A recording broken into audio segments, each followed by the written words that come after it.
des outils, des méthodes, des procédés qui vont permettre de prendre des bonnes décisions en matière d'aménagement durable.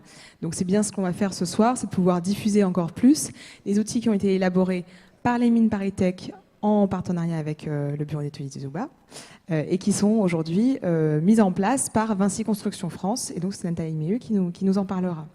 Un rapide point d'introduction, mais c'est celui qu'on est amené toujours à pouvoir ressortir. Et si vous êtes là ce soir, c'est que vous êtes convaincus de l'intérêt et de l'importance de la réduction de la consommation énergétique des bâtiments et de leur poids en termes de CO2 et de l'éco-conception pour pouvoir réussir à améliorer en tout cas la performance énergétique et l'analyse de cycle de vie global du bâtiment. Voilà.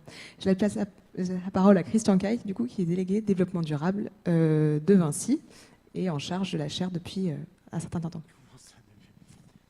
Ça veut dire que je suis en charge de la chaire d'éco-conception depuis trop longtemps. Hein, c'est ça que ça veut dire. Oui, bienvenue à tous. Vous êtes dans un lieu magnifique, merveilleux, qui est évidemment éco-conçu. Voilà. Je pense que quand vous entrez dans le bâtiment, vous avez à gauche une jolie petite jardinière qui sent très bon le jasmin et que nous allons retravailler quand les travaux seront terminés avec AgroParisTech pour en faire un lieu qui soit divin en matière d'agriculture urbaine. Ce lieu, c'est un lieu, mais c'est aussi une démarche. C'est une démarche de prospective et comme l'a dit Lorraine, c'est une démarche de prospective qui fait de la veille, de la prospective, de l'incubation et où est logée la chaire. Ça veut dire que c'est chez vous. Je parle au monde scientifique, je parle aux doctorants, aux chercheurs et à tous ceux qui accompagnent les projets de recherche. Vous êtes chez vous, vous le savez. Ça veut dire que vous avez l'eau, les toilettes, le chauffage, l'électricité, tout est ouvert. Voilà. Et quand le lieu fonctionnera, il est tout récent, il vient à peine d'être ouvert. Donc quelquefois, certains auront peut-être un tout petit peu trop chaud ou un tout petit peu de ventilation. Ça va s'améliorer au fur et à mesure des jours, des semaines qui viennent. Vous êtes là, c'est notre première séance de la chaire.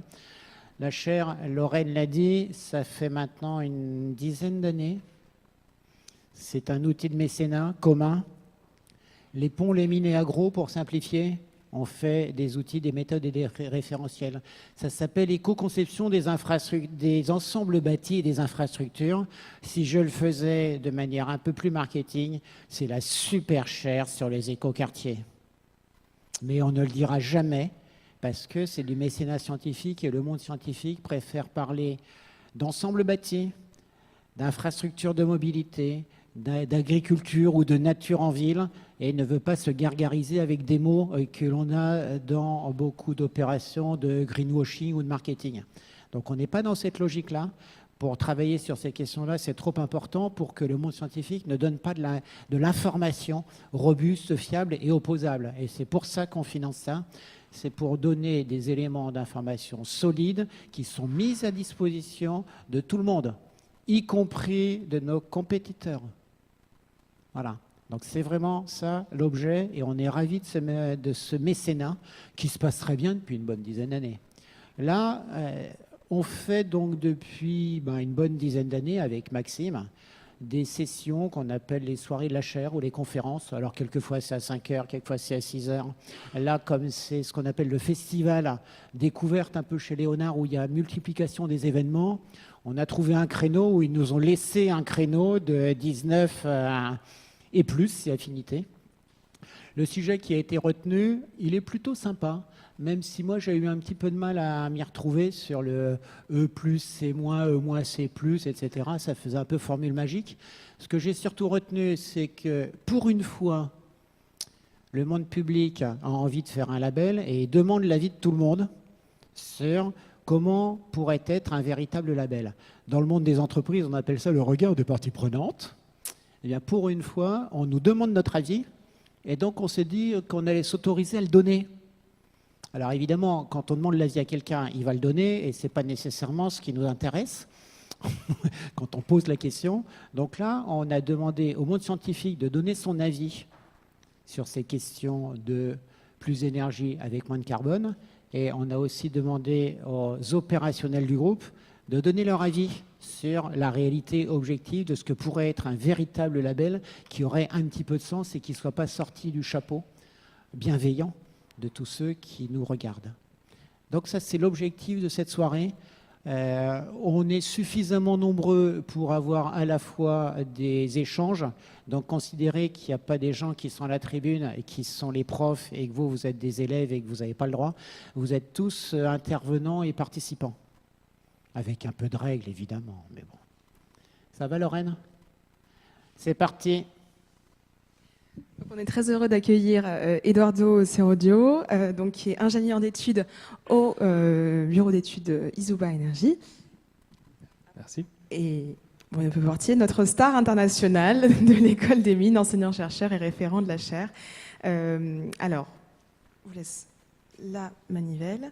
Vous allez nous faire un petit récapitulatif sur la nouvelle réglementation E+C-, et puis nous présenter quels sont les outils, moyens, du coup, pour pouvoir y répondre dans le contexte de l'expérimentation. Merci beaucoup. Bien, merci Lorraine, bonsoir.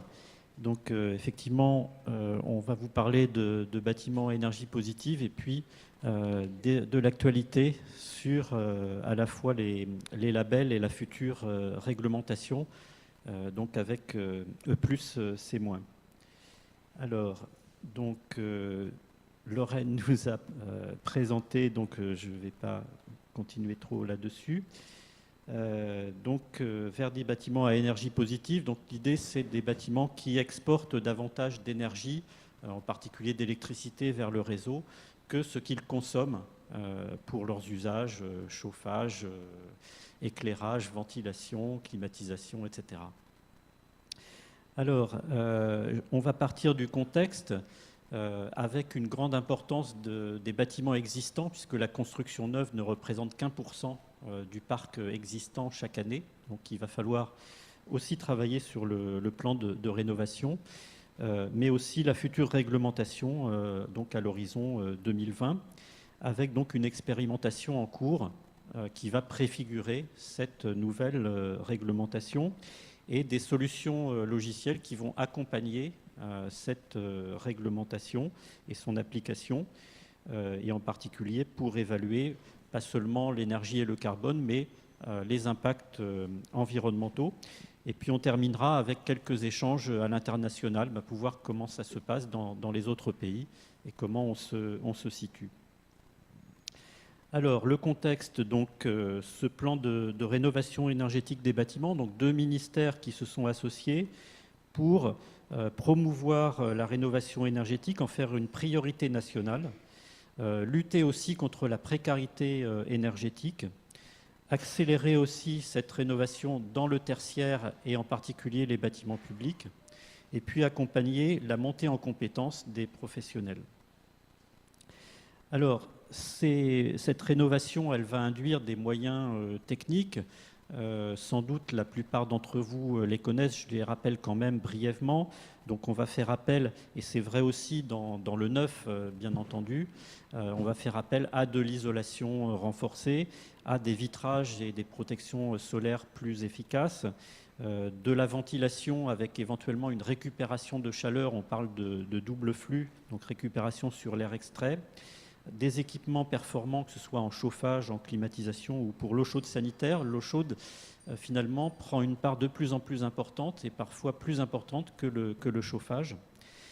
Et puis, donc, des énergies renouvelables qui vont nous permettre de produire, par exemple, cette électricité localement qui va pouvoir être exportée. Il y a aussi une production solaire thermique. Et on va réfléchir sur les aspects carbone et impacts environnementaux à des choix de matériaux à moindre impact, donc en faisant appel à des matériaux biosourcés ou recyclés, etc. Alors pour choisir entre toutes ces techniques en fonction du climat, en fonction de l'usage du bâtiment et d'autres aspects architecturaux, eh bien, on va avoir besoin d'outils logiciels qui vont permettre d'optimiser les projets et aussi d'essayer d'atteindre ces performances à moindre coût. Donc on va faire appel à de la simulation énergétique, à de l'analyse de cycle de vie, mais aussi il va falloir tenir compte des occupants, Et donc, si on veut aller plus loin qu'un simple calcul réglementaire, eh bien, on peut avoir une statistique sur les occupants pour pouvoir ensuite éventuellement garantir une performance en tenant compte de ces aléas liés à l'occupation, donc avec des calculs d'incertitude. Et puis, on peut avoir de l'optimisation pour, là aussi, minimiser les coûts. Alors, je vais repasser maintenant la parole à Eduardo, et avec la petite manette. Merci. Alors, quelques mots peut-être pour rentrer du coup dans vraiment le sujet de l'expérimentation énergie-carbone. Donc là, ça concerne uniquement le neuf, hein, la construction neuve. Sur cette diapo, en fait, il y a quelques idées sur le contexte un peu à long terme dans lequel se place cette expérimentation. Donc vous voyez sur le pavé du milieu, effectivement, que l'objectif, c'est de mettre en place une nouvelle réglementation. Donc on a effectivement cette étape préalable qui est un peu une nouveauté, hein, où effectivement on va être amené à dire ce qu'on en pense. Et puis il y a une évolution à plus long terme. Donc aujourd'hui, vous savez que la réglementation thermique, elle a un focus qui est vraiment sur les questions d'énergie, hein, consommation énergétique, avec des usages sur 5 usages. Hein, donc c'est vraiment des choses qui sont... Le périmètre est limité. L'idée à moyen terme, c'est de s'ouvrir sur un périmètre de consommation qui est plus large, donc les usages réglementaires et les usages non réglementaires, donc tout ce qui va être appareillage intérieur, électroménager, bureautique, etc. Et puis ne plus avoir seulement comme thermomètre les consommations énergétiques, mais de regarder aussi les impacts sur le climat, donc avec les gaz à effet de serre, et ce sur tout le cycle de vie. Donc ça, c'est l'ambition pour une future réglementation donc qui arriverait aux alentours de 2020-2021. Et puis l'idée à plus long terme, ça serait d'élargir encore plus le spectre finalement de ce qui va être étudié et d'aller vers une évaluation qui soit vraiment multicritère, donc énergie, gaz à effet de serre, et puis d'autres impacts environnementaux, l'eau, les déchets, etc. Et là aussi sur tout le cycle de vie. Donc on en est vraiment pour l'instant à la toute première étape de ce processus, où on a commencé dans cette expérimentation, donc mise en place par le ministère, avec toutes les parties prenantes, effectivement, où on va commencer à décrire qu'est-ce qu'un bâtiment énergie positive, qu'est-ce qu'un bâtiment qui a réduit son impact carbone, et donc commencer à expérimenter ces approches-là. Donc l'expérimentation en elle-même, l'objectif, hein, c'est de pouvoir analyser collectivement la faisabilité de cette future réglementation et puis du coup la co-construire sur une base partagée et pragmatique. Donc voilà, confronter un peu ces nouveaux modes de calcul au réel, affiner, évaluer la fiabilité un peu de ces nouvelles évaluations, envisager les questions de faisabilité technique et économique. Voilà, est-ce que ça va coûter vraiment plus cher? Est-ce que les matériaux et les techniques sont prêtes? Quels sont les leviers d'amélioration de la performance? Il y a une question de courbe d'apprentissage aussi, c'est-à-dire comment est-ce que tous les acteurs de la construction, bureaux d'études, entreprises, artisans, etc., vont pouvoir s'intégrer dans ces nouvelles approches. Et effectivement, ça a été fait de cette manière-là, donc avec cette expérimentation, avec une association assez large de la filière. Et puis l'idée, ça va être de commencer à évaluer des bâtiments dans le cadre de ce nouveau référentiel, et puis de capitaliser en fait les résultats obtenus. Là aussi, il y aura une capitalisation qui est censée être transparente et ouverte, qui permettra à tout le monde un peu de voir quels sont les résultats de cette expérimentation avant la mise en route de la future réglementation. Pour ceux qui auront envie, à l'issue de la présentation, d'avoir plus de détails sur l'expérimentation, il y a un site qui regroupe tout ça, c'est bâtiment-énergiecarbone.fr. Alors les outils un peu de cette expérimentation, donc il y a un référentiel, séparé en deux parties. Donc le référentiel, c'est vraiment la méthode de calcul. Comment est-ce qu'on évalue la performance énergétique du bâtiment? Comment est-ce qu'on évalue sa performance environnementale? Donc c'est une méthode de calcul vraiment cadrée, type calcul réglementaire, calcul conventionnel. Donc ça va permettre à tous les projets du coup d'être évalués sur la même base. On est vraiment dans le cadre d'un calcul réglementaire ou futur réglementaire. Et un deuxième document qui donne les seuils. Voilà, il y a des seuils qui ont été fixés aujourd'hui, des seuils de performance. Vous avez dû entendre parler de carbone 1, carbone 2, etc. On y reviendra juste après. Il y a ensuite un label aussi, label plus c'est moins, qui permet de valoriser des projets un peu pilotes. Donc c'est des projets. Alors là, il y a un point important, c'est que le label n'est pas obligatoire. C'est-à-dire qu'on Un maître d'ouvrage peut très bien décider d'inscrire son projet dans l'expérimentation, donc il va faire les études à un bureau d'études ou à un prestataire. Il pourra aller déposer le projet dans l'observatoire, mais il n'est pas obligé de passer par une labellisation. Donc il n'est pas forcément obligé d'aller voir un certificateur pour faire labelliser. C'est deux démarches qui sont différentes, qui sont tout aussi valables pour s'inscrire dans l'expérimentation. Le label va donner une garantie supplémentaire sur la qualité, avec un contrôle par un tiers, etc.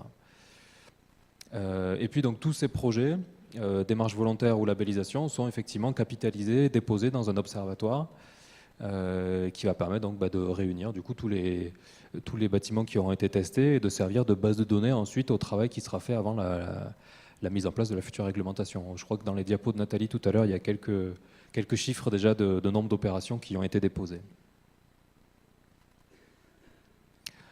Alors, les niveaux, là j'en parlais tout à l'heure, les niveaux, et on parle un petit peu de méthodologie aussi. Donc on a deux grands volets, donc un volet E+, et un volet C-, donc performance énergétique, performance environnementale. Pour le volet énergie, donc on a un thermomètre, ça va être de déterminer à quel point est-ce que mon bâtiment est à énergie positive. Et donc c'est l'indicateur bilan BEPOS, où on va regarder du coup, pour faire simple, la différence entre toutes les consommations non renouvelables que le bâtiment va consommer et les productions locales qu'il va exporter. Et ça va permettre d'établir un bilan, et donc le bâtiment sera plus ou moins performant énergie 1, 2, 3, 4. On reviendra juste après aussi sur la définition de ces seuils. Donc ça c'est vraiment sur la phase d'usage en elle-même, sur la phase d'utilisation. Et ensuite, donc pour tout le volet C-, donc pour la partie performance environnementale, on a deux thermomètres qui sont à chaque fois les émissions de gaz à effet de serre, cette fois-ci sur le cycle de vie du bâtiment. Alors pour le premier, en fait, on va regarder tout le cycle de vie du bâtiment et tous ce qu'on appelle les contributeurs, donc à la fois les produits de construction, les consommations énergétiques, les consommations d'eau et le chantier. Donc c'est le premier qui est ici en bas. Je ne sais pas si j'ai un pointeur qui marche. Bon, enfin voilà, EGES. Et puis il y a un deuxième thermomètre où on regarde seulement les produits de construction et équipement, donc seulement l'impact des matériaux et des matériaux qui ont été mis en œuvre sur le bâtiment. Et donc ces deux thermomètres-là permettent de déterminer aussi un seuil carbone, un niveau carbone 1 ou carbone 2. Voilà. Alors on va peut-être pas rentrer dans trop de détails, mais en gros, retenez que énergie 1 et 2, c'est une amélioration assez modérée de l'exigence réglementaire actuelle. C'est-à-dire qu'on part de la RT 2012 et on fait un léger effort pour arriver à énergie 1, un petit effort pour arriver à énergie 2. Vous voyez, réduction entre moins 5 et 10% de réduction par rapport aux consommations RT 2012 pour le résidentiel, 15 et 30 pour des bureaux. C'est déjà un effort, mais enfin, il reste assez mesuré. Pour arriver à énergie 3, il faut aller encore un petit peu plus loin. Donc on a la philosophie un peu de ce niveau-là, c'est d'avoir des réductions qui sont plutôt de l'ordre de 20% des consommations sur le résidentiel et 40% sur du tertiaire, sur des bureaux en l'occurrence, et avoir recours à une production locale. Donc là, il faut vraiment avoir c'est pas une obligation, mais la philosophie veut que pour énergie 3, il faut commencer à produire. Il faut commencer à avoir des panneaux photovoltaïques, par exemple, sur le toit pour arriver à ce niveau-là. Et énergie 4, là, c'est vraiment l'aboutissement, le bâtiment à énergie positive un peu stricto sensu, en tout cas avec cette définition-là. C'est-à-dire que cette fois-ci, c'est un bâtiment dont les consommations non renouvelables sont complètement compensées par la production qu'il va être capable d'exporter. Donc là, on a vraiment un bilan qui doit être égal à 0. Donc voilà un peu pour la philosophie de ces trois niveaux en termes d'énergie.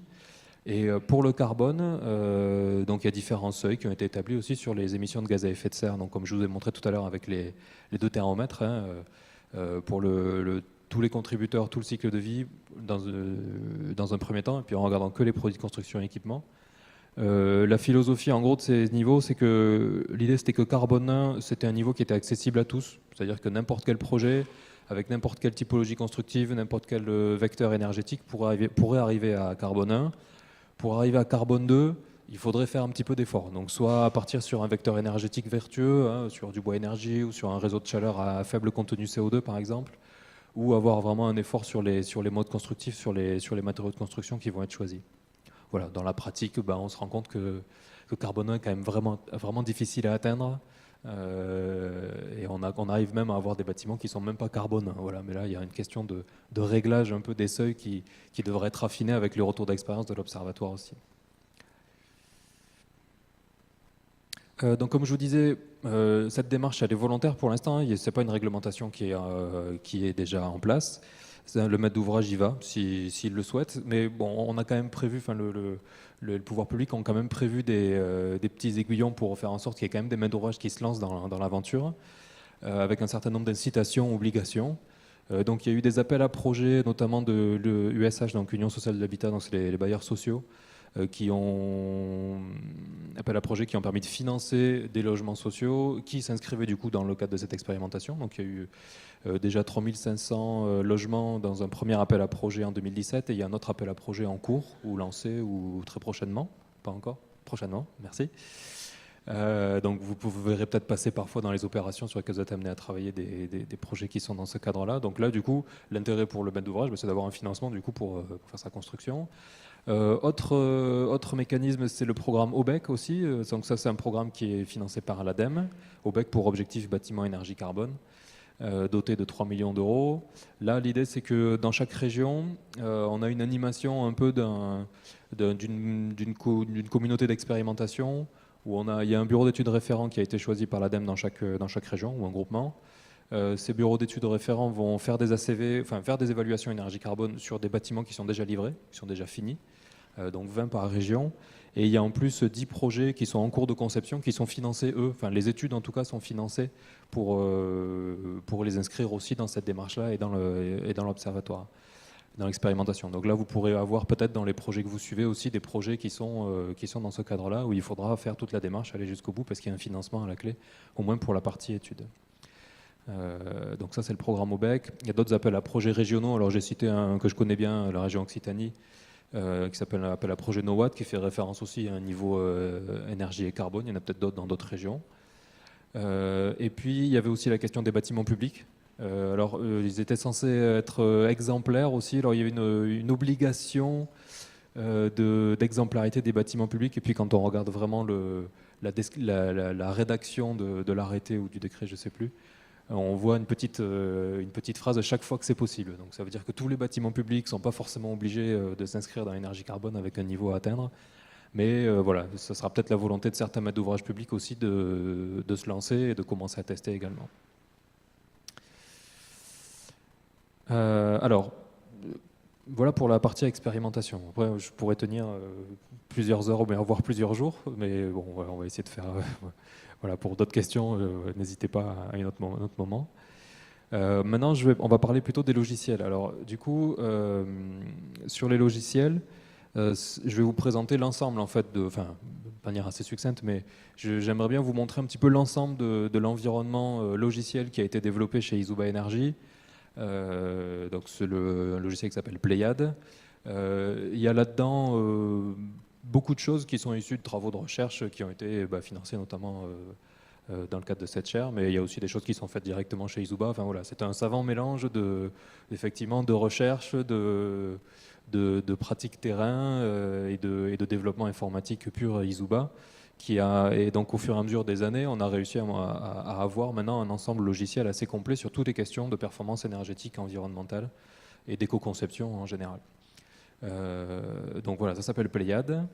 C'est organisé de la manière suivante. Donc vous avez des entrées en haut. Comment est-ce que je fais pour passer d'un plan d'un plan ou d'une maquette numérique par exemple à un modèle thermique, un modèle énergétique que je vais pouvoir étudier.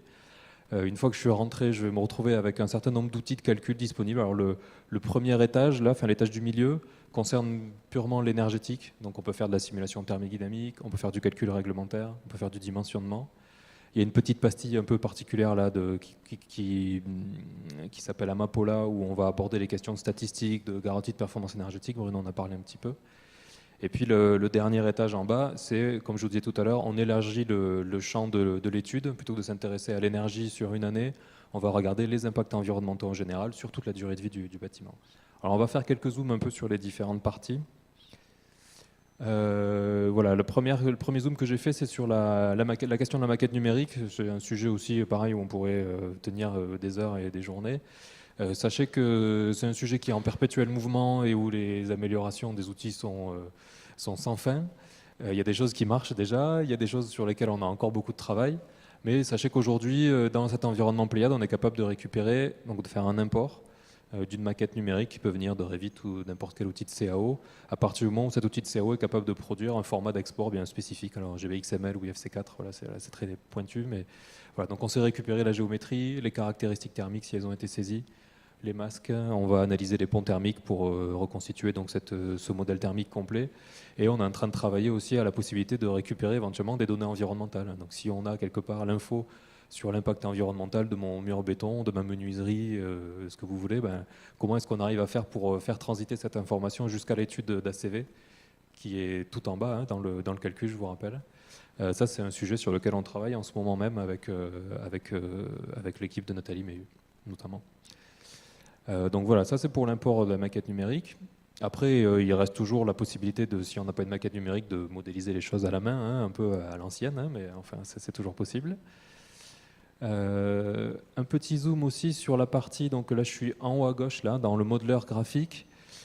Dans cet environnement-là, on a déjà une première approche de calcul qui va être un calcul d'éclairement naturel. Donc on est capable dans cet environnement-là d'établir des calculs donc, pour connaître la disponibilité de la lumière naturelle au pas de temps horaire, de calculer des indicateurs de type FLJ, ce qui va vous permettre de vérifier, enfin de concevoir déjà votre bâtiment du point de vue de la lumière naturelle et puis de vérifier les exigences des référentiels type HQE ou BRIM par exemple. On travaille aussi sur les nouvelles exigences du bâtiment HQE, bâtiment durable. Il y en a peut-être qui sont familiers de ça. On est passé des FLJ, des facteurs de lumière de jour, à des autonomies, donc ça nécessite de reprendre tous les calculs. Mais c'est quelque chose sur lequel on a commencé à se pencher. Donc là, on a vraiment un outil qui permet, à partir de la géométrie, de sortir directement une étude, enfin les résultats, l'étude, la conformité par rapport à sa certification, et d'apporter les justifications nécessaires pour l'obtention de différents niveaux dans ces certifications. Ensuite, un petit point voilà, sur un point important, la simulation thermique dynamique. Donc c'est le premier paquet de calcul qui est sur la gauche. La simulation thermique dynamique, c'est donc basé sur le moteur Comfy, qui est développé à l'école des mines depuis plusieurs années. On a aujourd'hui un outil de simulation qui est de plus en plus complet, de plus en plus pointu, sur lequel on est venu brancher tout un tas de sorties qui permettent vraiment de faire de la conception fine de votre bâtiment, de son comportement thermique, du point de vue du confort, avec des sorties, taux d'inconfort, des indicateurs type EPD-PMV, diagramme de Givoni. On sait faire de la ventilation naturelle aussi, c'est une des nouveautés. On sait, avec un calcul aérolique maintenant, on commence à avoir des réponses sur si j'ouvre les fenêtres, qu'est-ce que ça donne en termes de confort, thermique, les surfaces, en fonction d'un fichier de vent, etc. Donc ça, c'est quelque chose qu'on n'avait pas dans Comfy et puis qu'on a aujourd'hui. Donc ça, c'est pour la partie analyse de confort. Et puis, on a analyse là, il y a un petit bout qui a sauté, analyse des systèmes, où du coup, on est capable aussi, en plus de l'analyse sur le bâti en lui-même, de faire la simulation sur les systèmes. Donc vous allez décrire vos chaudières, vos émetteurs, tous vos systèmes techniques. Et avec tout ça, vous allez pouvoir vraiment faire la conception fine en regardant des appels de puissance, des bilans prévisionnels, les consommations poste par poste, des taux de charge, voilà, la température dans chaque tuyau, dans chaque ballon. Enfin, si on peut vraiment aller finement dans le cœur du fonctionnement des systèmes pour vraiment faire l'analyse et pouvoir faire de la conception fine de ces bâtiments. Sur la partie réglementaire, je ne vais pas être trop long, donc on sait faire effectivement RT 2012 et RT existant, donc la conformité classique. Et alors j'ai juste mis là pour RT 2012 un petit point important, c'est que le niveau énergie de énergie carbone, aujourd'hui c'est là qu'il est calculé. C'est-à-dire que dans n'importe quel outil de calcul réglementaire aujourd'hui, que ce soit Pléiade ou tous nos concurrents, ClimaWin et autres, le calcul du niveau énergie se fait aujourd'hui dans le moteur du calcul réglementaire, dans le moteur du THBCE.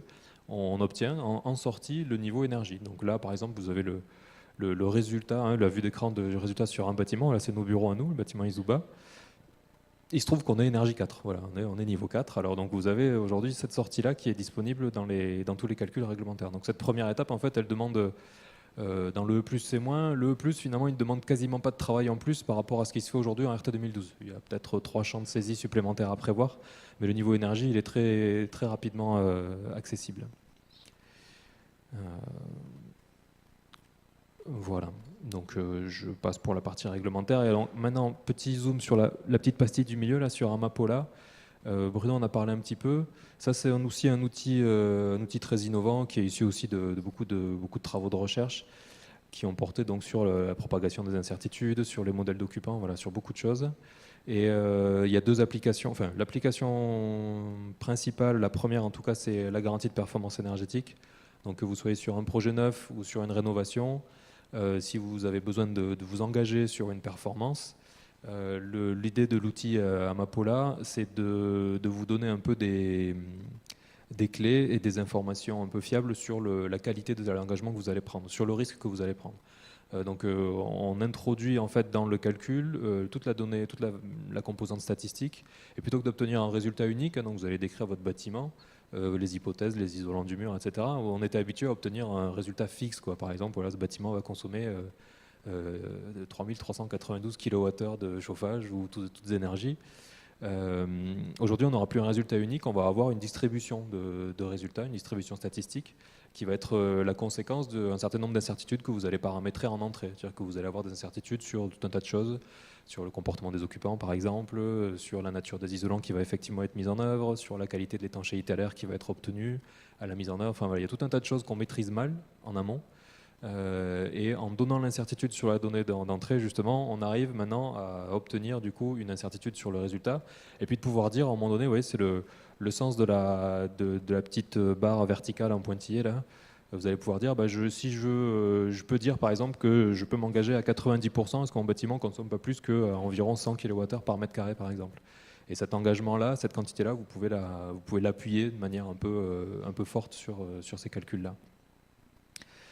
Voilà, moi je veux peut-être aller beaucoup plus loin sur toute la partie occupant. Voilà, ça a nécessité aussi de pas forcément décrire les occupants comme des gens simples, hein, parce que les occupants ne sont jamais des gens simples. Hein. On est habitué à faire des hypothèses en disant voilà, les gens arrivent à telle heure, ils repartent à telle heure, ils chauffent à telle température, ils ouvrent la fenêtre ou pas. Là, on est sur des modèles stochastiques, des modèles statistiques qui vont en fait faire aller et venir les gens, prendre en compte leurs habitudes, enfin une certaine variabilité dans leur comportement, ce qui va vous permettre aussi de sécuriser un petit peu votre engagement. Et si vous mettez en place ensuite des mesures pour vérifier justement par exemple ces comportements ou les consignes de température ou les consommations réelles des appareillages, vous allez pouvoir faire ce qu'on appelle de l'ajustement. C'est-à-dire que vous allez pouvoir dire je vais recalculer mon engagement par rapport à la réalité de l'utilisation du bâtiment. Ça c'est aussi un outil qui est un petit peu nouveau et qui est aussi très prometteur. Autre application qu'on trouve dans Amapola, je vais passer une diapo, toujours avec ces outils de calcul statistique, c'est de pouvoir faire de l'optimisation multicritère. Là, c'est vraiment le bouton magique de la simulation, c'est-à-dire que vous lui donnez en entrée vous lui ouvrez le champ des possibles, vous allez dire au logiciel, bien là, le mur, je ne sais pas, je vais l'isoler entre 10 et 15 cm, la fenêtre, elle va faire entre 20% et 30% de ma façade, mon système de chauffage, ça va être un système A, B, C ou D, enfin voilà, on ouvre des possibilités, on donne des indications en termes d'investissement, etc. au départ, et puis on lui donne des objectifs. Alors je veux par exemple, au hasard, avoir un bâtiment qui coûte le moins cher possible à construire et qui soit le plus performant du point de vue d'un CEP par exemple.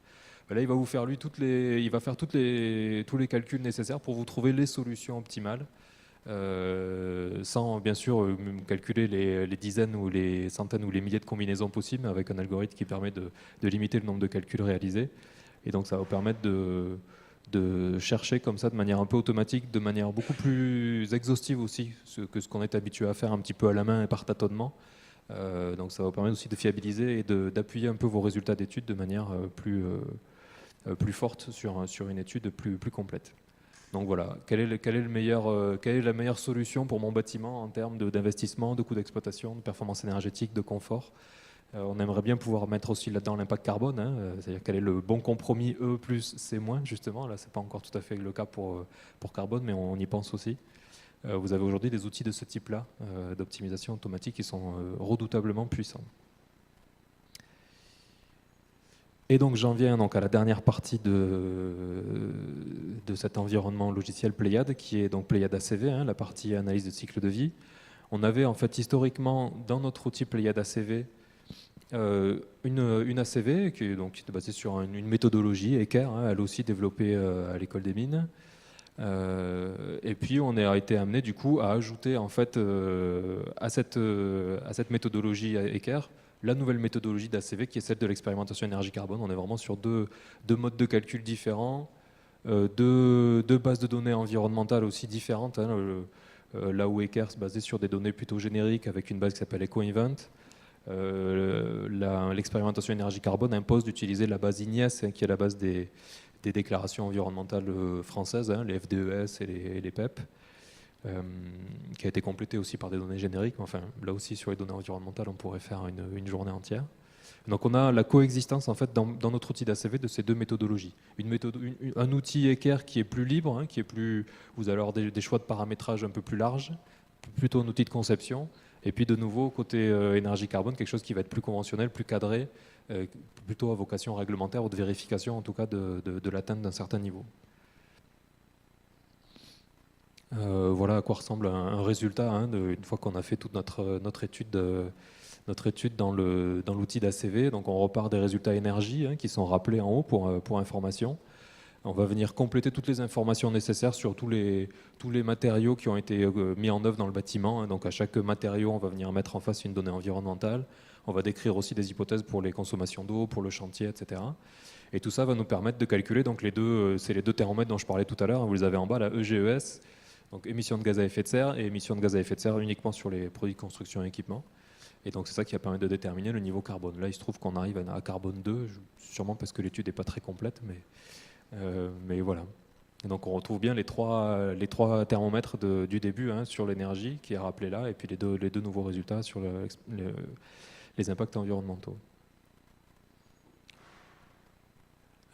Quelques outils, voilà, d'analyse des résultats. Bien sûr, on va être amené à pas regarder uniquement le niveau atteint, mais bien sûr, pour rentrer un peu dans le détail, aller regarder un peu une analyse des différents contributeurs. Voilà, quelle est la partie qui a le plus de poids, hein. Est-ce que c'est le chauffage, l'eau chaude, l'électricité, les matériaux, les équipements, voilà, où est le principal impact environnemental. Donc là, il y avait dans l'outil, bien sûr, tous les graphiques, tous les sorties qui vont permettre d'aller regarder dans le détail où sont les impacts et où est-ce que c'est intéressant de travailler si on a besoin de réduire. Et puis de faire de la comparaison de scénarios aussi. Bien sûr, je pars sur une conception A, une conception B, je change de vecteur énergétique, je change de typologie constructive. Là, je passe du béton à du biosourcé par exemple. Voilà, quels sont les gains sur un ou plusieurs indicateurs environnementaux. Et tout ça, ça fait partie des outils aussi qui sont présents dans Pléiades ACV. Voilà, je crois que c'est bon pour Pléiades. Bruno? Bien, donc je vais continuer. On a vu la situation en France, donc c'est intéressant aussi de regarder ce qui se passe dans d'autres pays. Le lieu où on peut échanger donc, sur ces sujets d'énergie et de carbone au niveau des experts, c'est l'Agence internationale de l'énergie, donc, qui constitue des groupes de travail sur chacun des sujets. Et donc ces groupes sont appelés des annexes. Donc c'est l'annexe 72 qui s'occupe d'analyse de cycle de vie des bâtiments. Donc c'est un travail qui s'étend sur 4 ans avec donc 23 pays et différentes tâches. Donc la première tâche, c'est d'harmoniser les méthodes, d'échanger sur les méthodes de calcul sur cette analyse de cycle de vie. Donc de faire un état de l'art et puis de faire des comparaisons. Alors on a commencé à travailler sur un bâtiment autrichien qui est en haut à droite, qui est assez intéressant parce que c'est un bâtiment qui ne nécessite pas ni de chauffage, ni de climatisation, ni de ventilateur. C'est-à-dire que il est près du lac de Constance, donc c'est pas un climat c'est un climat un petit peu plus doux que si on était très haut dans la montagne. Et puis, donc, il y a des ouvertures. Donc, quand le taux de CO2, par exemple, dépasse un certain niveau, eh bien, les ouvertures permettent à l'air de circuler. Donc, on n'a pas de ventilateur qui fait circuler l'air. Et c'est un bâtiment très inerte, ce qui fait que on n'a pas non plus besoin de climatiser le bâtiment. Et c'est un bâtiment très isolé, ce qui fait qu'on n'a pas besoin de le chauffer au-delà des consommations d'électricité pour les ordinateurs. C'est un bâtiment de bureau, donc il y a des personnes, il y a des ordinateurs, il y a de l'éclairage, et ça suffit à chauffer le bâtiment. Donc c'est un bâtiment qui reste entre 22 et 26 degrés, donc c'est pour ça qu'il s'appelle le bâtiment 22-26, donc selon l'architecte. Selon nos calculs, c'est plutôt entre 21 et 27, mais c'est déjà pas mal, parce que 21 et 27, c'est quand même assez confortable. Alors, c'est un bâtiment, vous voyez l'architecture, les murs ne sont pas tout à fait droits, ce qui fait que la première fois que j'ai eu la maquette BIM, je me suis dit, c'est encore un architecte qui a mal dessiné son bâtiment. Ben non, pas du tout. Il était très très bien dessiné. Mais le BIM est mis en défaut parce qu'il y a deux murs en fait. Il y a un mur en briques isolantes et puis il y a un autre mur qui est plus en briques de structure. Et qui sont toutes les deux dessinées dans la maquette BIM, mais qu'on n'arrive pas bien à transformer en modèle énergétique où il faut un seul mur avec des couches de matériaux. Donc c'est un exemple un peu compliqué pour l'utilisation de la maquette numérique, et tous les logiciels se cassent un peu les dents là-dessus, mais c'est intéressant justement de voir un peu qu'est-ce qu'il faut améliorer dans ces maquettes numériques. On travaille aussi sur des valeurs de référence. Je trouve 50 kg de CO2 par mètre carré. Est-ce que c'est beaucoup? Est-ce que c'est pas beaucoup? Donc il faut ensuite pouvoir avoir des références pour se situer dans ces chiffres. Ensuite, alors je sais jamais... Il veut plus m'obéir là, voilà. Donc il y a des revues de différentes pratiques dans les différents pays. Jusqu'à quel détail on pousse la description d'un bâtiment pour faire son analyse de cycle de vie, et puis comment on interprète les résultats. Donc c'est tous ces sujets-là qu'on va aborder ensemble. Alors on va parler aussi des bases de données. Eduardo vous a parlé de la base IGNES. Bon, c'est une base qui est donc construite par les industriels eux-mêmes, sans beaucoup de vérification, et où il manque un certain nombre de substances un peu toxiques. Donc les bases suisses ou allemandes sont plus précises. Il y a 4000 substances qui sont considérées, alors qu'en France, on n'en a que 168. Donc sur les aspects de santé, le référentiel français n'est pas très satisfaisant. Et récemment, il y a eu un projet d'amélioration de la norme européenne, donc poussé par la Commission européenne pour avoir des indicateurs plus précis. Et l'administration française a été obligée de refuser de voter contre cette norme. Donc je pense qu'un jour ou l'autre, de toute façon, le fait de tricher, ça va se voir de plus en plus, et c'est pas non plus c'est pas à encourager. Je pense que de toute façon, les choses vont devoir changer, mais en tout cas, pour le moment, comme on s'occupe que de carbone, c'est pas trop grave. C'est les impacts sur la santé ou la biodiversité qui sont un peu moins précis. Donc voilà ce qu'on fait au niveau international. Donc en conclusion, je dirais que les méthodes d'éco-conception qu'on a développées dans la chaire, en tout cas, peuvent s'appliquer dans le neuf, mais aussi pour les projets de réhabilitation. Et donc on peut utiliser l'analyse de cycle de vie pour comparer différentes variantes de réhabilitation. Et il y a un certain nombre de méthodes qui ont été reprises, et de principes de calcul qui ont été repris dans la réglementation qui est en préparation. Donc avec cette expérimentation, plus c'est moins, qui préfigure cette future réglementation qui permet de l'expérimenter. Il faut faire attention, comme on fait une différence entre la simulation thermique et le calcul réglementaire. La simulation est plus précise, elle permet d'éviter certaines conventions, en particulier sur les occupants, et de pouvoir faire une véritable aide à la conception. Eh bien, dans la CV, c'est la même chose. Il y a l'analyse de cycle de vie par simulation, et puis il y a le calcul réglementaire qui forfaitise un certain nombre de choses. Et donc, on peut très bien utiliser les deux outils, un outil plus sophistiqué en aide à la conception et puis une vérification réglementaire. Donc, avec l'aide du BIM, ça facilite les choses, mais avec quand même quelques difficultés pour des conceptions qui sortent un peu du cube bien gentil. Il faut faire parfois un petit peu attention au chaînage entre la maquette numérique et puis les outils de calcul. Donc en tout cas, on va continuer à travailler pour améliorer ces différents modèles et à rester bien sûr en lien avec l'état de l'art international. Donc voilà, je vous remercie de votre attention.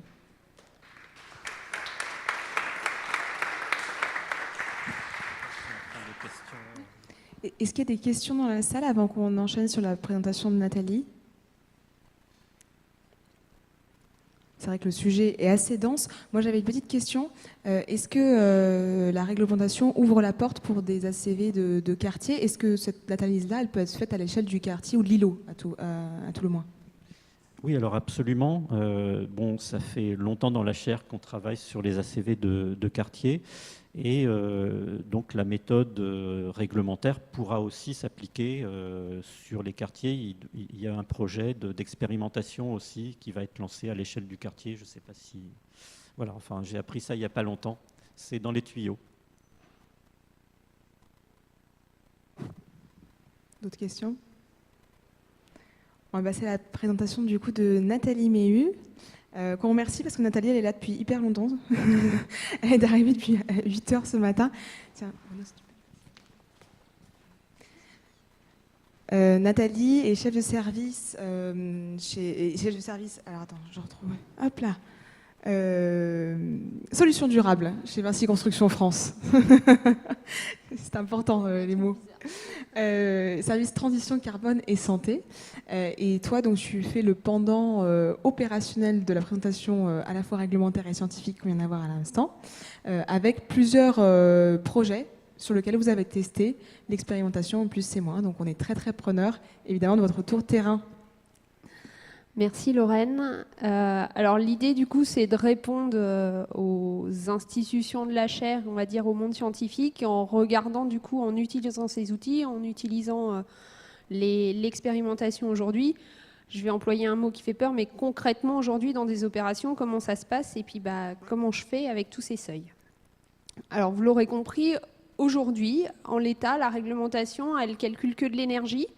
Et on calcule sur 5 postes réglementaires, ça s'appelle la RT 2012 pour les bâtiments neufs. Et puis, l'idée, c'est d'aller, en 2020-2021, à calculer de l'énergie et du carbone sur un cycle de vie, donc sur une durée conventionnelle de 50 ans. Et puis, surtout, la grande nouveauté, c'est qu'on ne va pas compter que de l'énergie. On va compter tous les usages de l'énergie d'une part, mais on va aussi compter du carbone. Alors ça, c'est quand même assez nouveau parce que n'importe quel opérationnel, n'importe quelle entreprise aujourd'hui, c'est chiffré des mètres cubes de béton, un coût en euros, du kilowattheure à peu près, mais alors du carbone, on commence quand même de se creuser la tête. Du coup, ce que j'ai voulu, moi, regarder, c'est aujourd'hui l'état de la construction en France.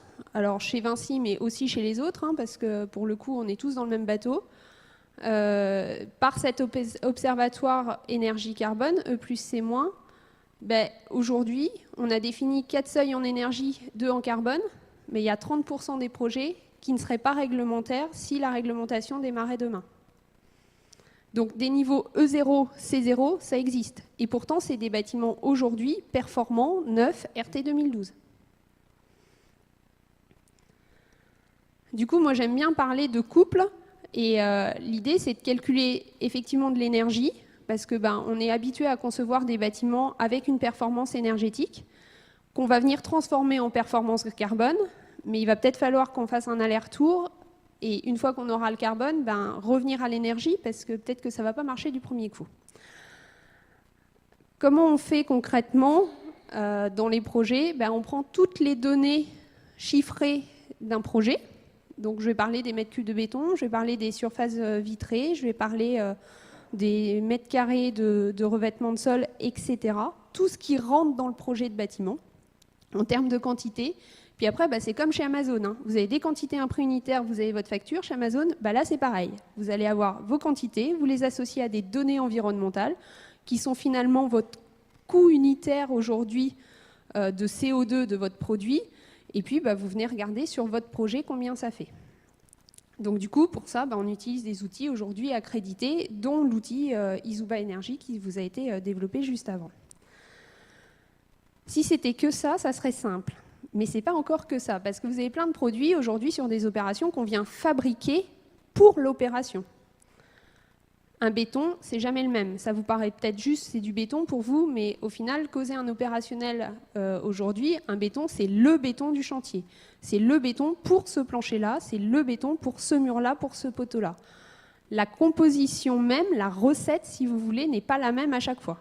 Vous pouvez faire un gâteau yaourt, mais vous pouvez mettre 1, 2, 3 yaourts, quoi. C'est un peu ça l'idée.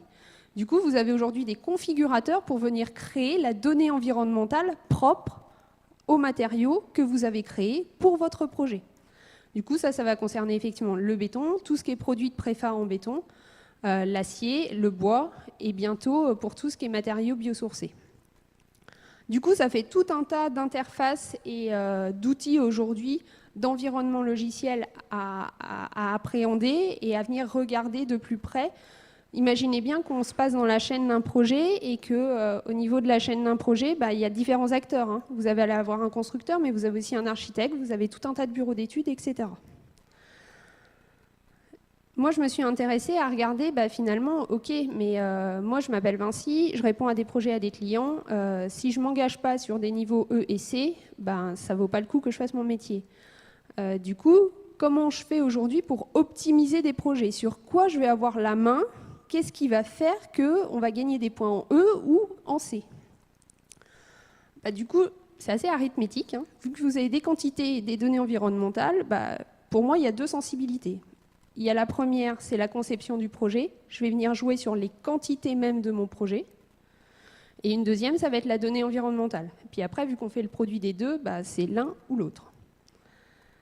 Du coup, si on regarde au niveau de la conception du projet, via différents exemples qu'on a pu traiter et puis les sources qu'on a regardées via l'Observatoire et notamment Énergie Carbone, aujourd'hui, que ce soit sur... Alors, juste en explication de texte, excusez-moi, EGS, PCE, c'est finalement le carbone uniquement de vos matériaux. Et le EGES, c'est le carbone sur les 50 ans pour votre bâtiment. Donc du coup, ce qui est intéressant de savoir, c'est sur quoi... Si je fais de la compacité sur mon projet, ça va venir jouer à quoi? Sur quoi je vais venir avoir une influence? Aujourd'hui, ça va effectivement avoir sur un contributeur énergie qui va être finalement l'énergie pendant les 50 ans. Donc, une fois que j'ai ajouté mes matériaux en CO2 plus le contributeur énergie, grosso modo, il y a 2-3 autres contributeurs, mais qui sont plus petits, je vais avoir le poids carbone de mon projet. La compacité, aujourd'hui, ça a quasiment autant de poids sur les 50 ans de vie, donc sur la facture énergétique, ce qu'on appelle le contributeur énergie, et sur les matériaux. Par contre, une performance de l'enveloppe, ce qu'on va appeler performance de l'enveloppe, c'est est-ce que je mets 10, 15, 20, 30 cm d'isolant sur mon mur? Ça, on pourrait se dire, du coup, je mets de plus en plus de matériaux, donc je vais avoir quand même un poids sur l'aspect matériaux. Oui, mais vu que je ne compte pas que l'isolant, finalement, c'est fondu dans la masse, et que ça a vraiment un impact sur la vie du bâtiment et sur sa facture énergétique. Au niveau de la deuxième sensibilité, sur la donnée environnementale qu'on va venir associer à nos quantités, aujourd'hui, il y a plusieurs données disponibles. Il y a ce que les industriels viennent vous donner via une fiche de déclaration environnementale et sanitaire, qui, elle, va être vérifiée. Elle peut être propre à un produit, à une marque. Elle peut être collective, c'est des industriels qui se sont regroupés vis-à-vis d'un syndicat pour donner une valeur globale d'un produit. Par exemple, la plaque de BA13, qu'elle soit chez Lafarge, chez Placo, etc., ça reste une plaque de BA13. On peut avoir une donnée qu'on va appeler collective. Les données configurées, c'est ce qu'on a vu, c'est la donnée propre pour la recette du matériau que moi j'ai fabriqué pour mon projet. Et puis, en rouge, là, les MDE-GD. Alors c'est un gros mot du ministère, ça. C'est en fait les données génériques par défaut. C'est des données qui ont été créées, pénalisantes, pour combler les trous, pour ne pas bloquer le calcul. Donc sur tous les matériaux, aujourd'hui, on n'a pas de données. Il existe une donnée qui n'est sûrement pas la bonne, mais en tout cas, ça ne bloque pas le calcul et ça vous permet aujourd'hui de regarder, du coup, le poids carbone. Je vous passe les interprétations parce qu'on ne sait pas bien ce que ça vaut, en fait. Du coup, ce qui est intéressant aussi maintenant de regarder, c'est sur toutes ces données disponibles, quelles sont sur les lots aujourd'hui les données qui sont les plus sensibles entre une valeur par défaut, une donnée configurée, une FDES, etc. Vous pouvez quand même avoir un facteur 10 sur des produits d'isolant entre une donnée générique par défaut ou une donnée propre à un produit et une marque. Vous imaginez qu'un facteur 10 sur le total de mon projet, ça joue vite, quoi. Ça veut dire que derrière, on va avoir des enjeux, on y reviendra juste après dans les projets, de traçabilité, de gestion de projet, de venir s'engager le plus tôt possible, quel est le produit même que je vais venir poser sur mon chantier à la fin. Un projet, ça dure entre 3 et 5 ans, entre ce que l'architecte dessine et une fois que je rends les clés à un client. C'est-à-dire que pendant tout ce temps-là, il faut que j'ai toute cette gestion et cette traçabilité. Tous ces outils-là, ils fonctionnent, on est tous d'accord. mais il fonctionne une fois que j'ai toutes les données. Dans la vraie vie, toutes les données, je les ai le jour de la livraison, et encore plutôt le lendemain. Du coup, pourtant, il faut bien qu'on dessine des projets, qu'on réponde à des clients, qu'on définisse des cahiers des charges, qu'il y ait des programmes, etc.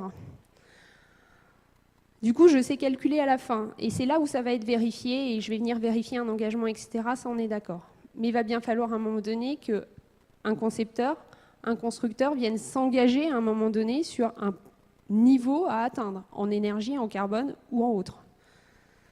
Donc le plus tôt possible, il va falloir qu'on travaille sur des sécurisations de chiffres, sur des incertitudes, et puis l'expérience fera qu'on y arrivera de mieux en mieux. Du coup, je vais vous illustrer ça sur 2 projets aujourd'hui qu'on a regardé sur E+, C-, et puis voir finalement quels sont les leviers ou pas sur ces niveaux-là. Le premier, c'est un projet de logement social à Nantes. C'est un projet pour un bailleur social qui est Nantes Métropole Habitat, pour ne pas le citer. 120 logements, 80 en locatif, 49 en accession, 300 m² de locaux d'activité, une belle surface de 10 000 m², un parking souterrain, une vraie ambition de projet sur laquelle j'ai, alors je vais rentrer technique, mais des fondations en pieux, ok, une structure qu'on appelle Habitat Colonne chez nous. C'est simplement une structure aujourd'hui qui est déjà optimisée, c'est du poteau et de la dalle, donc j'ai déjà un produit qui est performant techniquement, même d'un point de vue environnemental, puisque je vais apporter moins de matière aujourd'hui pour avoir un bâtiment qui tient debout, quoi, si vous voulez. Une toiture végétalisée, donc il y a quand même une ambition de venir montrer qu'on fait un projet environnementalement bien établi, une connexion avec la ville, des raisonnements d'îlots de chaleur, etc., avec tous les bénéfices de la végétalisation. Des façades en bois, donc il y a quand même plein de marqueurs qui montrent comme quoi c'est un projet plutôt pas mal et à vertu environnementale. Oui, et dernier, un réseau de chaleur 100% ENR, donc en plus, l'énergie que je vais utiliser, elle est super et très propre. Le premier poids carbone calculé du projet en l'état, donc sur ce projet-là, on est conception terminée, donc tout est chiffrable, entre guillemets. On est à 1063, alors retenez pas forcément le chiffre, mais du coup, si ça, je calcule ce chiffre-là, ok, je viens le comparer au seuil. Ah, 1063, le carbone 2, il est à 1036. On va peut-être faire un effort parce qu'on est à 30 points du carbone 2, c'est quand même dommage de s'en priver. Mais rappelez-vous, il y a un deuxième curseur. Donc le 1063, quand je l'éclate et que je viens regarder quel est le poids uniquement des matériaux de construction, ensuite de l'énergie, de l'eau et du chantier,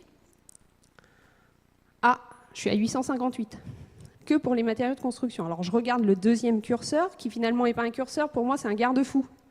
C'est quelque chose à regarder en premier, pour voir si je peux passer le niveau. Pas de bol, en fait, je suis même pas carbone 1, donc je suis carbone 0.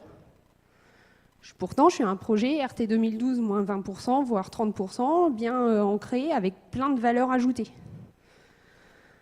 Alors, comment on fait aujourd'hui techniquement? On regarde ces 858, comment ils sont calculés. Alors, je reprends mes 2 sensibilités. La conception du projet, elle est terminée. Donc, de toute façon, je ne vais pas venir changer quelque chose. Le projet, il est gagné, il a été dessiné, conçu. Il n'y a plus qu'à le faire, quoi.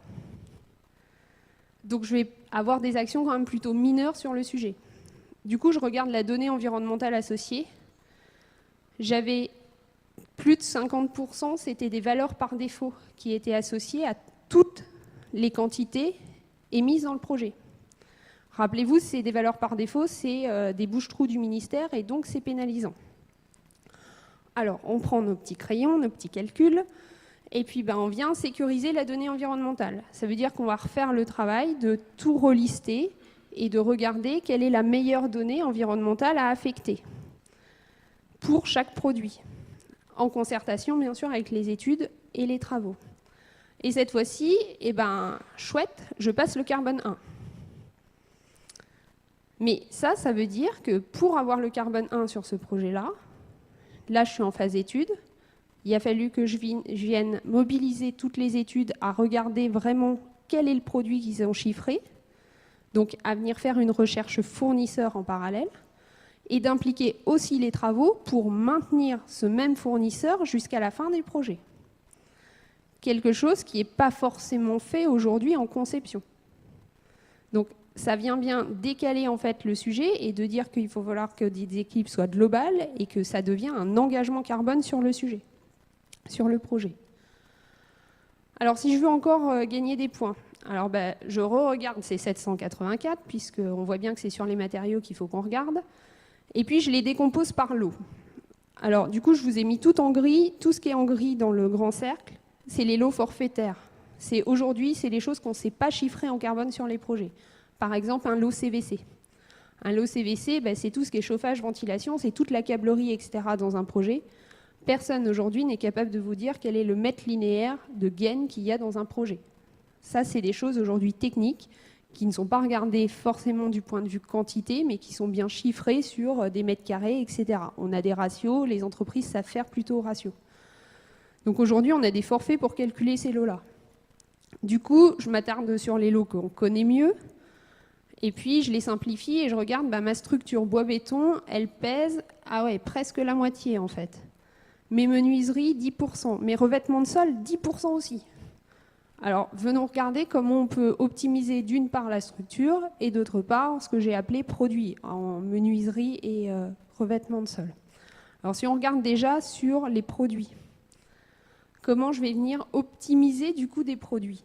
Donc, venir aller chercher dans la même famille de produits celui qui va avoir finalement l'impact carbone le plus faible pour le projet.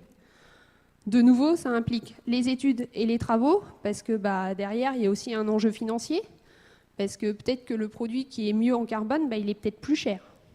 Est-ce que ça passe toujours dans le budget? Est-ce que j'ai la latitude de me le faire livrer? Est-ce que mon fournisseur, il est référencé? Est-ce que c'est un fournisseur qui existe en vrai? Toutes ces questions-là, c'est des nouvelles questions à venir se poser aussi dans les projets via des engagements carbone. Du coup, en faisant uniquement de l'optimisation des menuiseries et des revêtements de sol, je peux arriver à carbone 2 sur ce projet-là. C'est bon. Je regarde du coup, alors est-ce que je peux optimiser encore une fois ma structure? Bon, le PC est déposé, tout est figé, les quantités.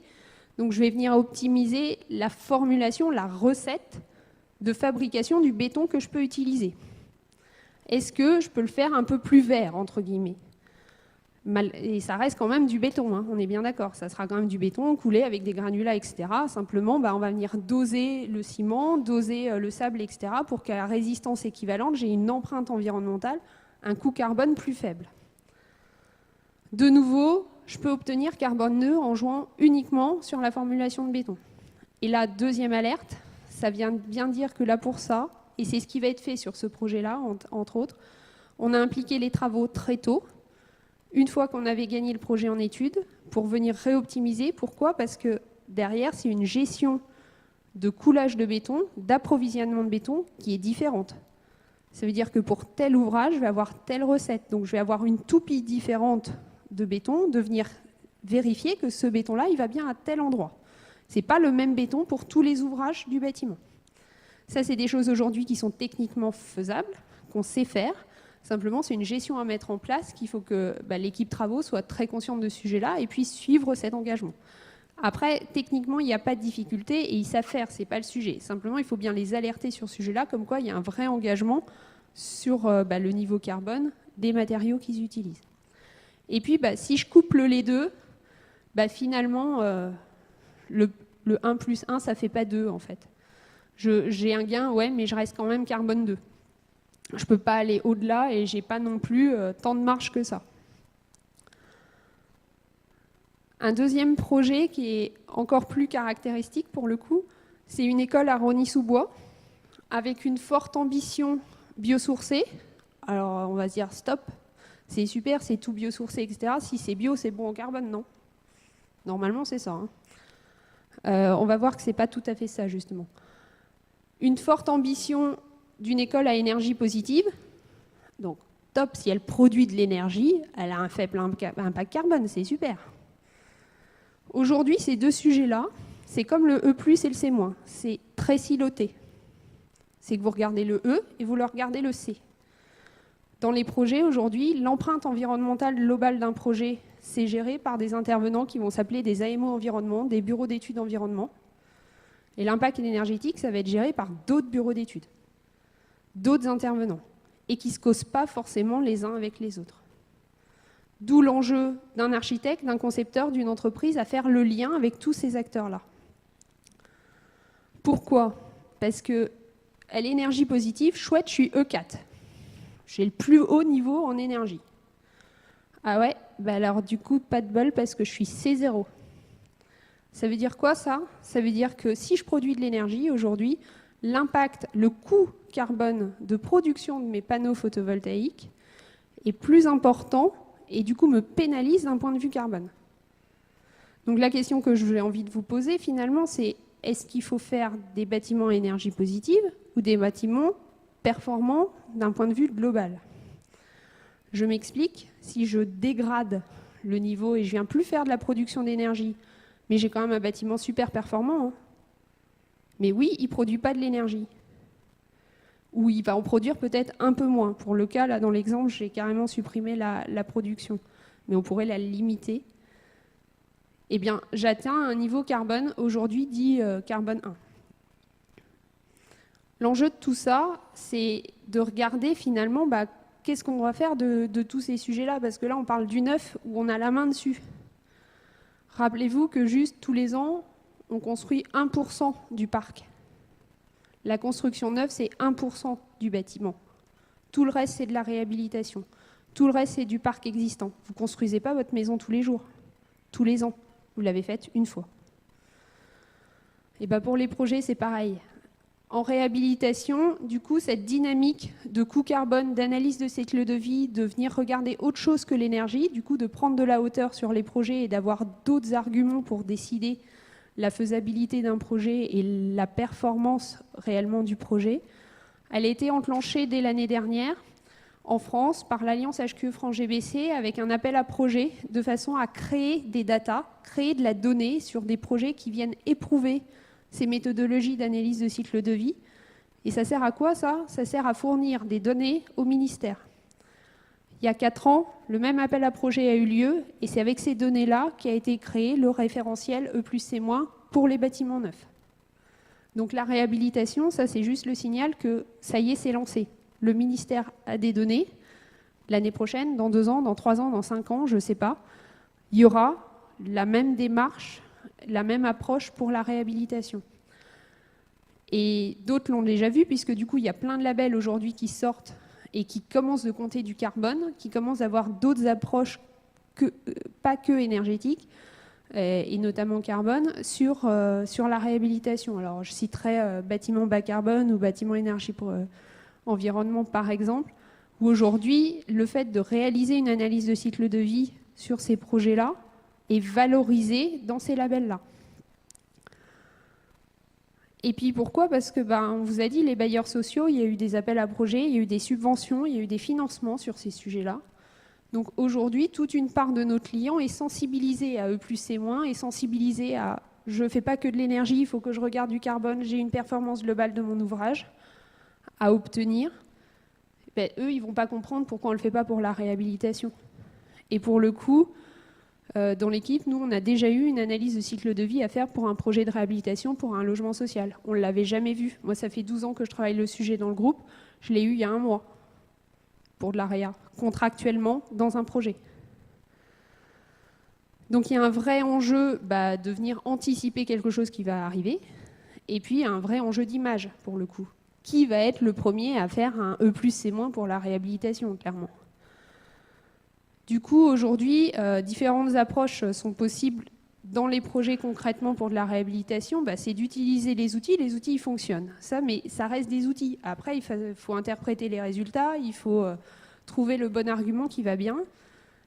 Pour l'AREA, on pourrait faire le avant-après. Avant travaux, après travaux, quel est le poids global sur l'environnement, le poids carbone, le poids énergétique, etc., lié à une analyse de cycle de vie. Ça, du coup, aujourd'hui, le frein que nous, on identifie, c'est l'audit exact, le diagnostic de l'existant. On y arrive, il y a plein d'outils et des méthodologies qui se mettent en place, on est d'accord, mais aujourd'hui, ça reste un frein. On peut aussi plaquer la méthodologie E+C- qui est valable pour le neuf sur l'AREA. Là, du coup, moi, ce que j'ai envie de vous dire, c'est attention à l'interprétation des résultats, quoi. Parce qu'aujourd'hui, ce qu'on sort comme conclusion sur le neuf, c'est peut-être pas la même chose sur l'AREA, parce que du coup, vous avez quand même, en réhabilitation, vous avez plein d'éléments qui restent. C'est rare que vous refaites les fondations dans un projet de réhabilitation, par exemple, quoi. Et puis, sinon, il y a tous ces labels qui valorisent aujourd'hui de l'analyse de cycle de vie et qui permettent du coup de s'approprier ces sujets-là. En conclusion, ce que je voulais vous apporter, c'est qu'on voit vraiment aujourd'hui, dans les projets, chez nos clients, dans nos offres, qu'il faut se positionner aujourd'hui sur de la performance qui n'est plus aujourd'hui technico-économique, mais d'aller vers une performance globale, une performance durable, environnementale beaucoup plus forte. Et ça passe effectivement par cette expérimentation E+C-, mais pas que, parce que le E+C- finalement fait bien le lien entre ce qu'on appelle la transition énergétique et la transition carbone. Ça ouvre tout un tas de champs des possibles sur comment je fais pour réutiliser des matériaux. Si je réutilise des matériaux directement, finalement ils ont peut-être un point carbone de 0, donc ça va être bien pour moi dans ma comptabilité. Toute cette dynamique-là, c'est de l'économie circulaire. Et puis demain, surtout, c'est qu'on continue quand même de faire des bâtiments pour des usagers et comment je vais venir quantifier du confort, de la santé dans les projets. Voilà, merci beaucoup.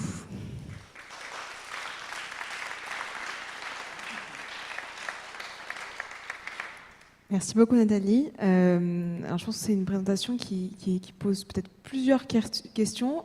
Est-ce qu'il y en a déjà dans l'Assemblée? Ouais.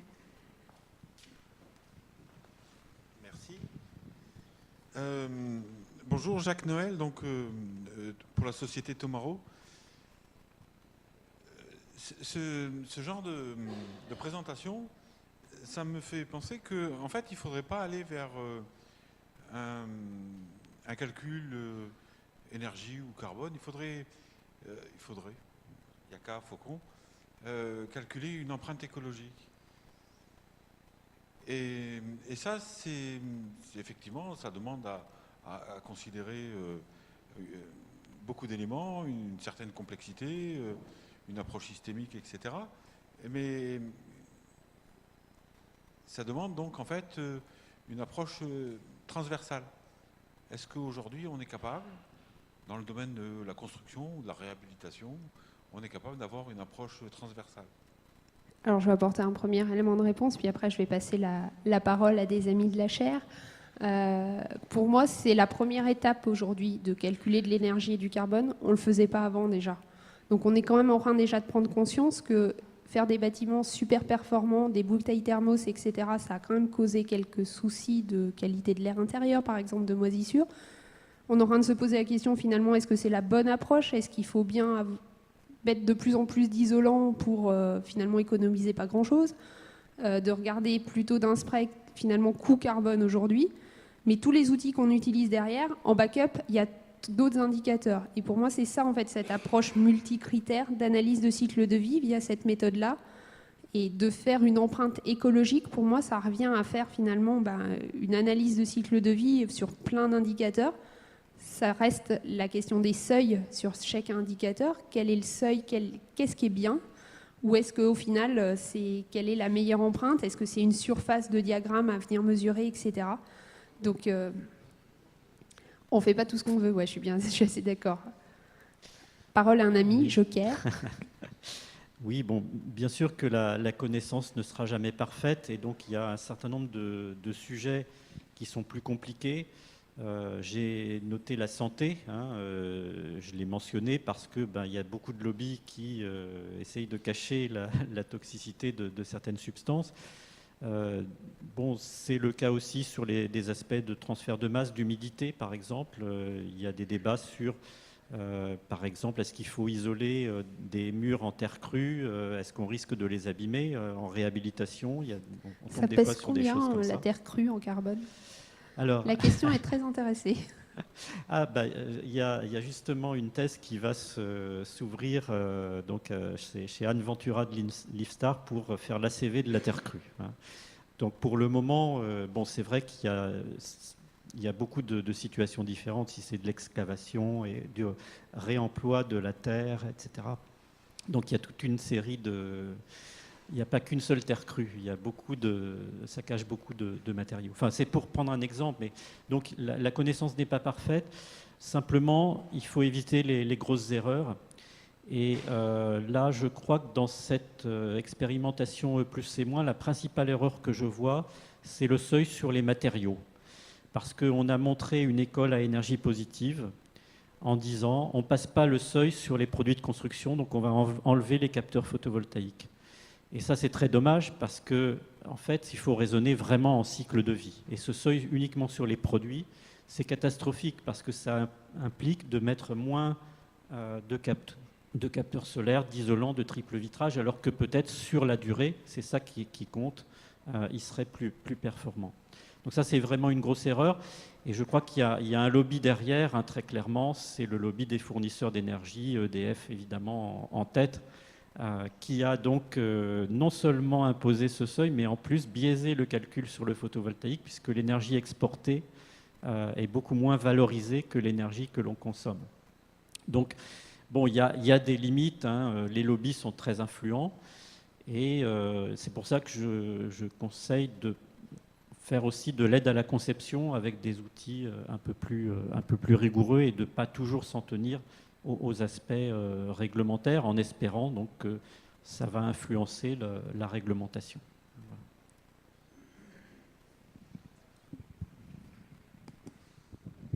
Oui, bonjour, Pascal Defiez, École Polytechnique.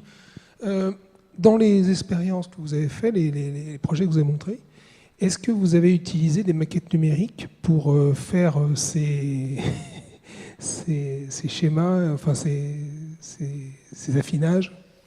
Alors là, très honnêtement, dans ces deux projets-là, non.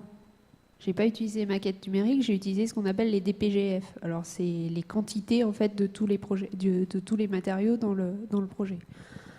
Par contre, le travail est enclenché sur les maquettes numériques, c'est ce qu'Eduardo a suscité. On est retenu conjointement avec Isuba Energy en tant que groupe Vinci à un appel à projet du PTNB, c'est le plan de transition numérique du bâtiment, où on vient tester des maquettes numériques pour faire de l'analyse de cycle de vie. Et on va un petit peu plus loin puisqu'on est en train de développer des plugins, des petits utilitaires dans les maquettes numériques pour avoir directement quel est le poids, alors certes aujourd'hui des matériaux de construction, mais on est en train justement de regarder tous ces sujets-là. Donc je pense que lors d'un prochain sujet de la chaire, dans un an, je serai un petit peu plus à l'aise pour vous en parler.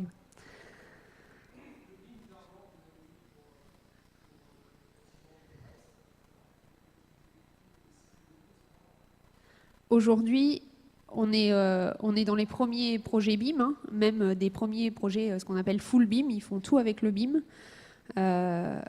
Mon avis sur la question, c'est que le BIM ne va pas tout résoudre. Le BIM, aujourd'hui, c'est un outil.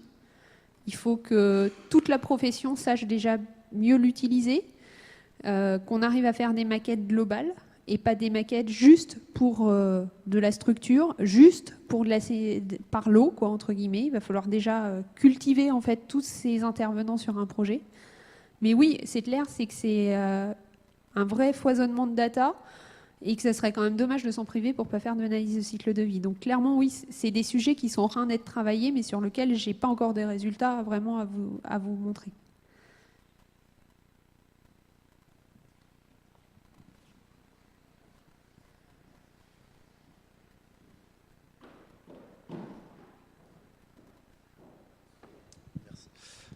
Bonjour, donc Quentin Fauconnier, je fais partie du cabinet EY.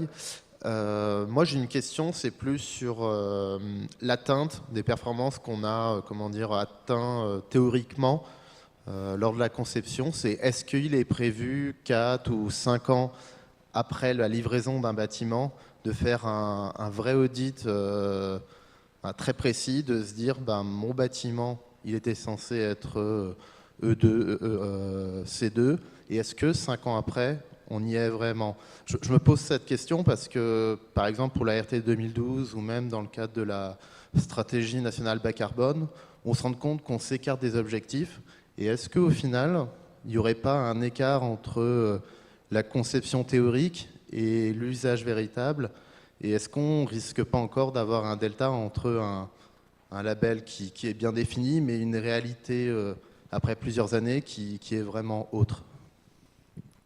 Alors je souris en fait pour votre question parce que dans une vie antérieure, je pilotais un projet dans le groupe qui s'appelle toujours Oxygène et qui est là pour justement combler ce vide et venir confirmer des atteintes de performance énergétique, demain des atteintes de performance carbone, de qualité de l'air intérieur dans la vraie vie.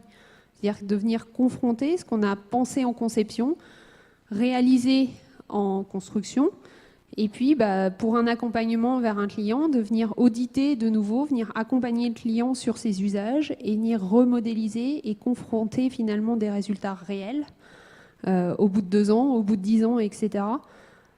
Pour regarder quel est ce delta-là. Donc ça, aujourd'hui, chez Vinci, ça continue d'exister. C'est des choses qui sont en cours d'amélioration continue d'ailleurs. Donc oui, c'est des choses qui existent. Aujourd'hui, j'ai même envie de vous dire, ça existe vraiment en vrai parce que vous avez des clients qui vous le demandent via des marchés qui s'appellent des marchés globaux de performance, MGP, et qui sont des marchés, alors très techniquement et très juridiquement, sont dérogatoires à la loi MOP. Donc pour un acteur public, permettent en fait de venir faire un projet en conception-réalisation en passant une seule commande à un acteur pour une durée de 4, 5, 10 ans. Donc aujourd'hui, oui, ça existe. Et les projets d'aujourd'hui sont quand même un petit peu uniquement avec le prisme énergétique, commencent d'arriver avec un prisme carbone, etc. Mais c'est vraiment des choses qui sont en train de s'enclencher et on sent bien qu'aujourd'hui, en France, tous les acteurs de la construction sont montés dans ce train-là. Alors, il y en a qui sont en TGV, qui sont dans la loco, mais tout le monde est au moins en seconde classe, quoi.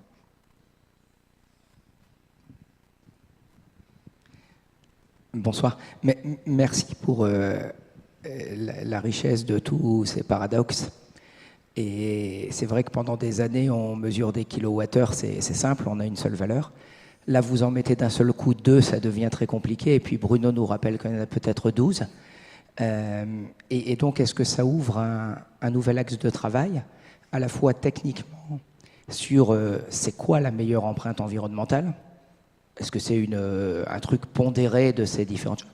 Et puis commercialement, sur la pédagogie, Madame, Monsieur le maître d'ouvrage, votre projet, il est plus ou moins énergétiquement, carboniquement, polluant, etc. Donc est-ce que techniquement et commercialement, ça nous ouvre des sujets à développer pour arbitrer en fait? Alors j'ai envie de dire, les portes sont déjà ouvertes.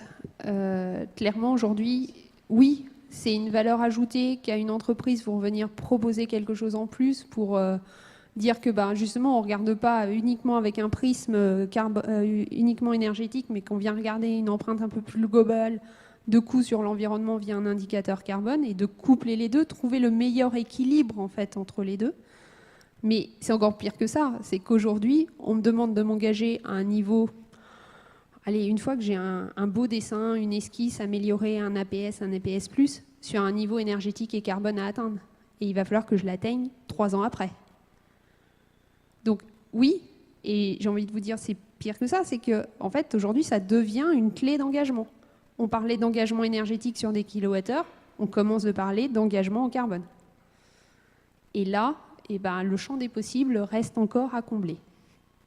Mais oui, ça ouvre plein de sujets et pour preuve, on est encore beaucoup à travailler sur ces sujets-là. Ouais.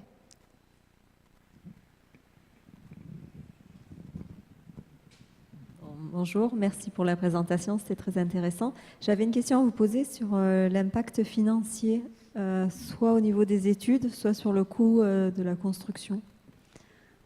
Alors c'est tout dans la question qui sort, de toute façon. Alors, je vais faire 2 réponses. La première, c'est que les outils d'analyse de vie, ce n'est pas non plus une baguette magique.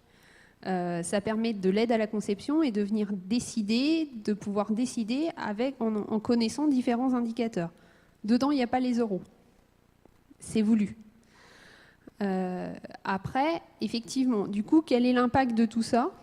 Alors, on est sur des premières générations de bâtiments, des premières générations de matériaux dits biosourcés, dits biocarbone, ce que vous voulez.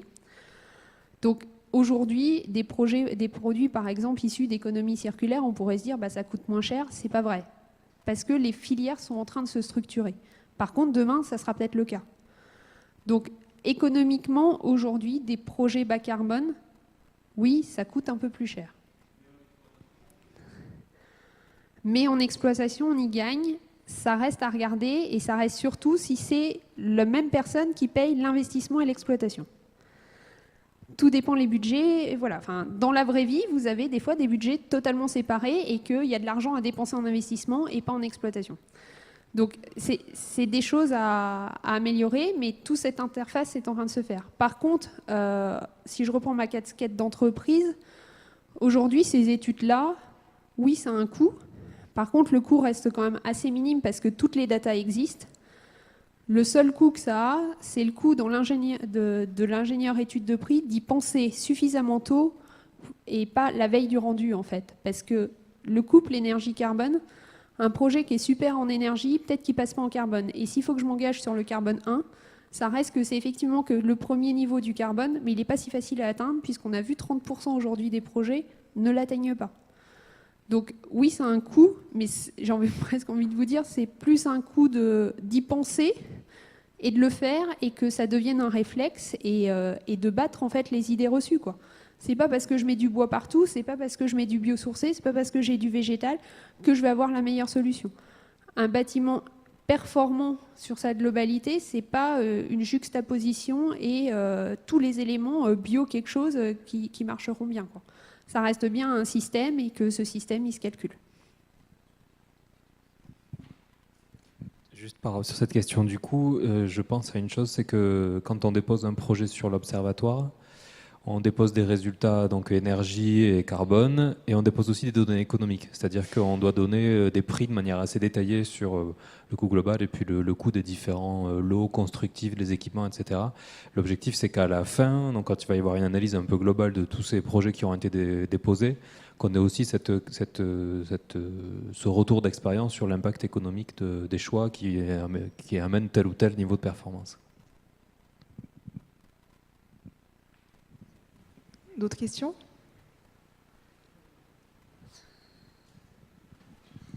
Oui, moi c'est la compacité. Vous avez parlé au début de l'exposé de la compacité.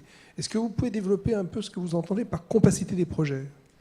Alors c'est le facteur en fait, qui vous permet de calculer si votre bâtiment il est plus ou moins compact en fait. Est-ce que le ratio entre le volume et la surface est le plus optimal possible en fait. La meilleure compacité, c'est la sphère. Maintenant, construire des bâtiments en boule, c'est joli, hein, mais en plein milieu de Paris, c'est pas toujours facile, en fait. Donc, et puis, c'est pas facile non plus pour mettre des meubles à l'intérieur. Hein. Réfléchissez un peu parce que, en termes d'usage, ça peut être un peu compliqué. Mais du coup, c'est cette compacité-là, en fait. Est-ce que le dessin de l'architecte a été pensé pour être un projet performant ? Et on s'aperçoit qu'aujourd'hui, ça a un poids aussi bien sur l'aspect carbone des matériaux, mais aussi sur les consommations énergétiques. Donc ça, pour le coup de chance, ça va dans le même sens pour les deux, quoi. Alors, je vais dire une bêtise, donc je ne vais pas le dire, mais je vous le rechercherai et je vous l'envoie. Ouais. Et je vous engage à continuer la discussion autour du buffet qui vous a été préparé. Et qu'on attend un peu avec impatience. Merci à tous les intervenants, en tout cas, pour ces interventions qui étaient passionnantes. On est chez Léonard et le festival Building Beyond continue jusqu'à milieu de la quinzaine de juillet. Donc n'hésitez pas à prendre les programmes qui se trouvent dès l'entrée.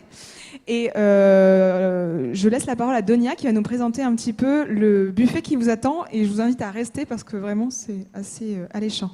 Merci beaucoup. Bonjour à tous. Donc, moi je m'appelle Donia et avec Lumina UNICEF on a cofondé Meet My Mama. Je ne sais pas si vous avez déjà entendu parler de Meet My Mama, mais on est la première plateforme qui regroupe toutes les cuisines du monde, faites maison et faites par des mamas qui viennent des 4 coins du monde. Donc on travaille avec des femmes qui sont migrantes, donc on parle de femmes réfugiées, femmes immigrées ou encore femmes expatriées, qui ont le rêve de vous faire découvrir leur histoire, leur culture et surtout leur cuisine. Car on s'est rendu compte que les femmes étaient sous-représentées, mais ça je ne vous l'apprends pas, dans la cuisine, puisque 90% des chefs sont des hommes. Alors que si on leur pose la question, mais qui vous a appris à cuisiner, en général c'est leur mère ou leur grand-mère. Et à côté de ça, elle doit faire face à de nombreux obstacles. Ça peut être la barrière de la langue, le manque de confiance en soi, etc. Et à côté de ça, on a des gens comme vous et des entreprises comme Vinci qui veulent un petit peu innover dans leur expérience traiteur. Et donc nous, on arrive avec une cuisine du monde faite maison par des mamas, avec la mama qui vient sur place, donc vous verrez, qui va vous expliquer un petit peu les recettes et ce qui a été utilisé dans les ingrédients qui ont été utilisés pour réaliser les mets. Donc aujourd'hui, on a organisé plus de 400 événements en un an, on a plus de 30 mamas. On les accompagne notamment avec la Mama Academy, qui est la première académie qui les forme et qui leur donne un petit peu tous les outils pour qu'elles puissent vivre de leur passion pour la cuisine. Donc des mamas des 4 coins du monde. Aujourd'hui, c'est un voyage au Sri Lanka qu'on va vous proposer, avec des pâtisses au fromage, donc c'est comme des petits naans au fromage, des pâtisses au fromage épinards, des rolls au bœuf, un dal de lentilles, donc c'est un caviar de lentilles cuit dans des épices. C'est pas piquant. On dit toujours d'adapter un peu au palais. Normalement, ça devrait aller. Des verrines de poulet tandoori, une salade, après il y aura le sucré, salade de fruits exotiques, des gâteaux à la cardamone. Je crois que j'ai tout dit. Ouais, je crois que j'ai tout dit. Et les boissons, du lassi et du thé glacé. Merci beaucoup, bon appétit.